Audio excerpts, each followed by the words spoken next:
Okay, back at it again. Time for a break and a progress update. Whole trailer's sanded, and the border areas up here are polished. They're polished all the way down to the aluminum. And so I'm going to leave that tape on there throughout the whole painting process, and then peel it up and leave the bare aluminum. So stage 1 was just the sander, the orbital sander. Stage 2 is the orange wheel, the medium grit, and stage 3 is the fine wheel.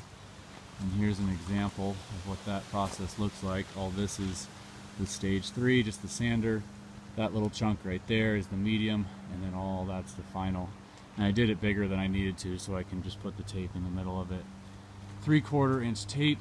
I had 1 inch frog tape that was too big, so I had to exchange it, and they didn't have 3/4 inch frog tape, which is the best, so I had to settle for blue tape. Speaking of tape, on the roof, I got this stuff for the seams. There's 4 seams on the roof. It's this Extreme for RV sealant tape to put on there. After that, I'm going to put this Solar Flex across the whole roof. I'll show you what it looks like. I have 4 seams up here on the roof that I need to get that tape for. Look like so. Cleaned off as much of the old crud as I could. Laid this down basically right in the middle of the seam.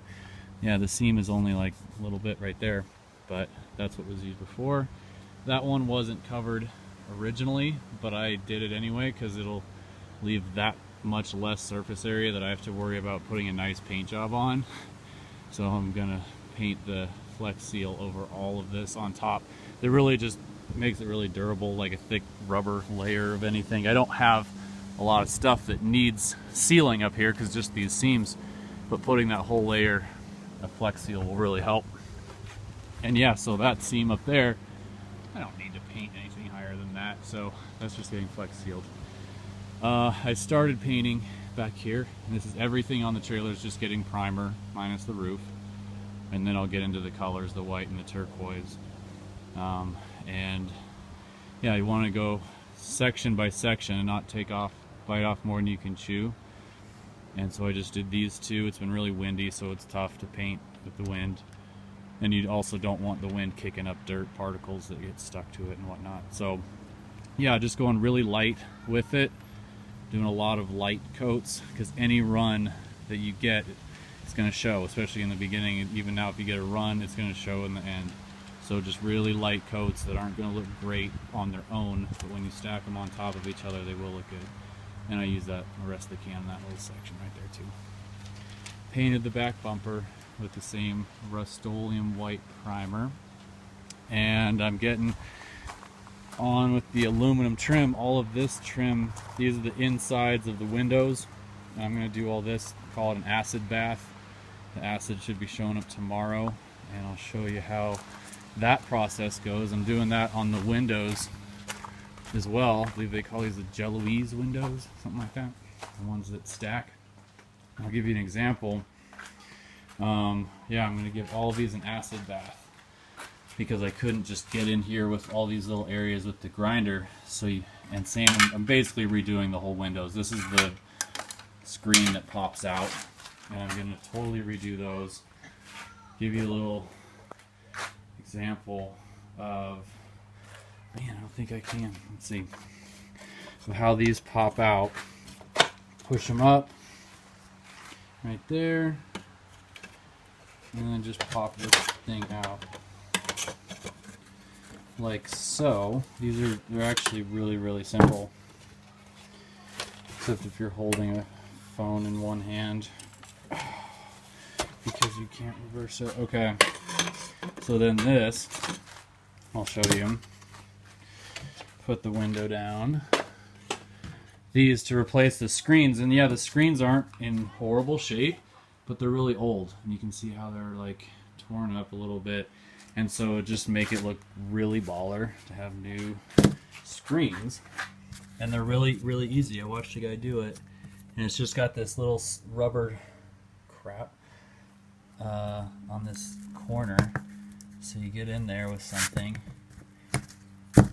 dig that out, and then you pull it out,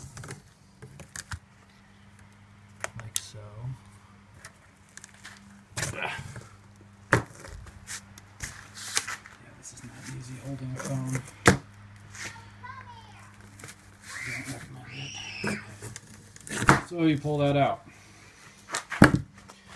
and then the whole screen pops out too.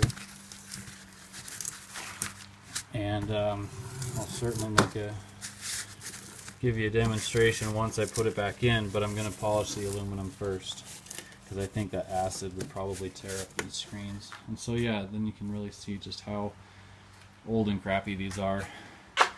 And here's the roll of new screen that I got today.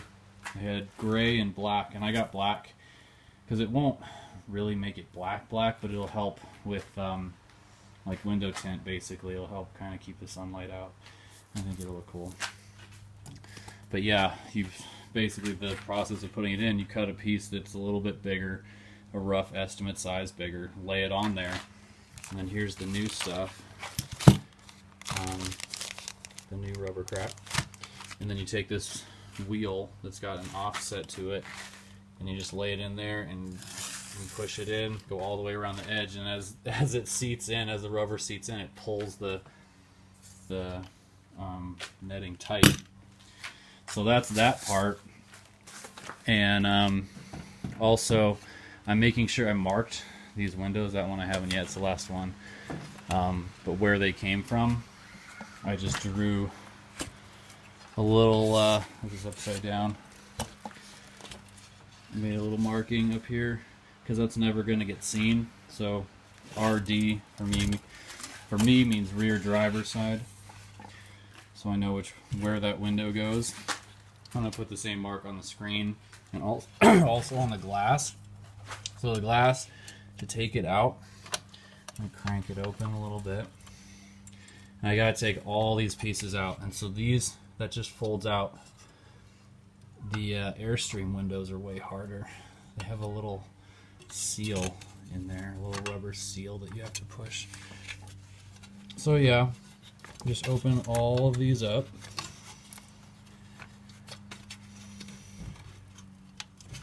Try and be careful and not break the glass. And then yeah, the glass, oh, this is so annoying with the phone. But yeah, the glass just slides out. And then I'm going to stack all of these up and put a piece of tape around them and mark them so that I know which window they came out of as I have them stacked up here. Man. Pardon me. Alright, last one. There we go. So now all the glass is out of it. It's just a bare window, and it's all going to get cleaned and restored and look all nice and fancy. There's also little rubber seals that go on here along the sides and on the bottom. Hopefully, yeah, that's one I already made loose. There's a couple different styles. I'm going to have to reorder it off this camper website, and this one's the D style, and it's because, let's see if we can get a good angle. Looking at it that way, it's supposed to make a D. Oh, it won't focus. But there's a flat edge, and then it makes a D when you look at it sideways. My sister brought up a good point today. Why is it called a J-rail? Well, here's one of my finished pieces of J-rail, and that's why it's called a J-rail, because it's shaped like a J. The water runs down off the top into that part and then flows down the bottom of the J. So all these are done. All the J-rails I've polished, all of them.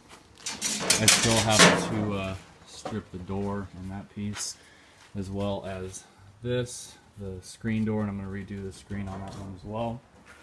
But yeah, these pieces just slide out of there, this one out of there, and you put new ones in.